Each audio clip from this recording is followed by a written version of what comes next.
प्रिय मित्रांनो, आज बुधवार आणि 9 एप्रिल आणि आजच्या दिवशी आपण पहिल्या वाचनामध्ये पाहतो की दानिएलचे मित्र शद्रक, मेशक आणि अबेदनगो हे तीन मित्र त्याच्याशी परमेश्वराबरोबर एकनिष्ठ राहतात आणि त्यामुळे त्यांना कोणत्याही प्रकारे कोणीही मोह घातला तरी देखील त्या देवापासून ते परावृत्त होत नाही। म्हणून राजालाही ते खूप चांगलं काम करायची आणि समाजामध्ये चांगल्या माणसाप्रमाणे ते राहायचे।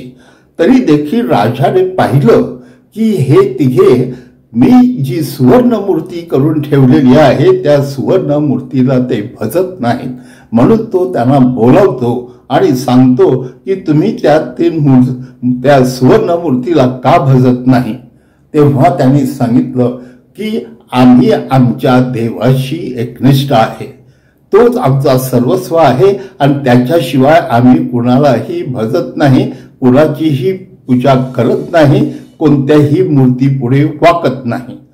तेव्हा राजाने त्यांना सांगितलं की तुम्ही जर तसं नाही केलं तर तुमचं जीवन नष्ट होईल।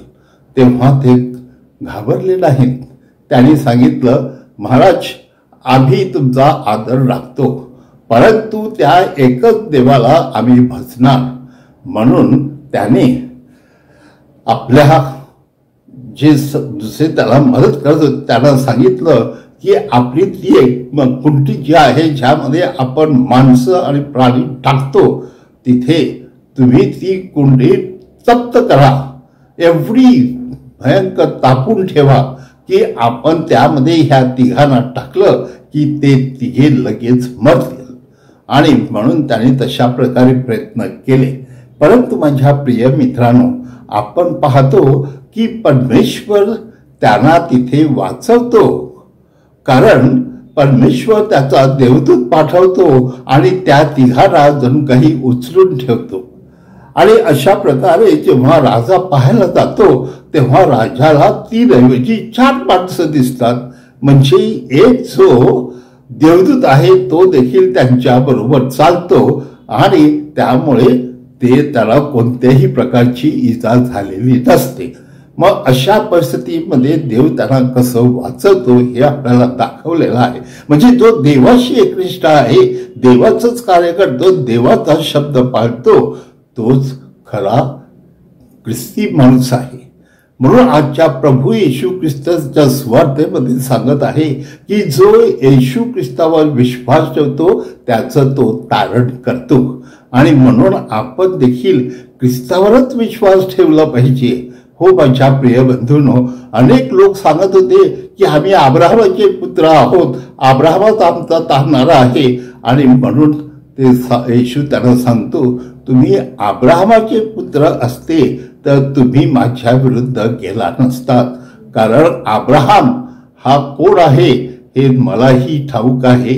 आणि अब्राहम हा नीतिमान माणूस होता, तो नेहमी देवाच्या समोर गुडघे टेकत असे। तर त्याप्रमाणे आज प्रभू येशू ख्रिस्त हाच आपल्याला तारणार आहे आणि त्याच्याशिवाय आपण कुणावरही विश्वास ठेवू शकत नाही। आणि हा आपला इतिहास आपल्याला ठाऊक आहे। तरी देखील आज समाजामध्ये बरेच मूर्तीपूजक आहेत आणि दुसऱ्या देवांना भजणारे आहेत। अशा सर्व गोष्टीतून प्रभू आपल्याला कसं मुक्त करतो हे आपल्याला दाखवण्यात आलेलं आहे। परमेश्वराकडे प्रार्थना करूया की परमेश्वराने आपल्याला आपल्या जीवनामध्ये सत्य ते शिकवावं आणि सत्याचा स्वीकार करण्यासाठी आपल्याला धाडस द्यावं। आणि जे आपण पाहतो शद्रक, मेशक आणि अबेदनगो ह्याप्रमाणे आपण देखील परमेश्वराचेच आहोत हे आपण जगाला दाखवू शकतो।